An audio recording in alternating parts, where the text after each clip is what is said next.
எடப்பாடி பழனிசாமி தலைமையிலான அதிமுக ஆட்சியின் போது நடந்த பெண்களுக்கு எதிராக நடந்த பொள்ளாச்சி பாலியல் கொடூரம் தமிழ்நாடு வரலாற்றில் ஒரு கருப்பு பக்கம் என துணை முதலமைச்சர் உதயநிதி ஸ்டாலின் குறிப்பிட்டுள்ளது பரபரப்பை ஏற்படுத்தியுள்ளது.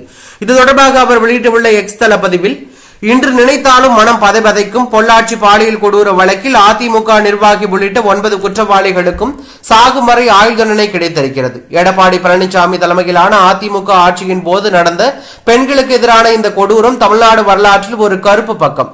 குற்றவாளிகளை காப்பாற்ற நடந்த முயற்சிகளை அன்று எதிர்க்கட்சியாக இருந்த திமுக மக்களின் துணையோடு முறியடித்ததே பாதிக்கப்பட்ட பெண்களுக்கு இன்றைக்கு நீதி கிடைக்க காரணம் என்று அவர் கூறியுள்ளது பரபரப்பையும் அதிர்ச்சியும் ஏற்படுத்தி உள்ளது.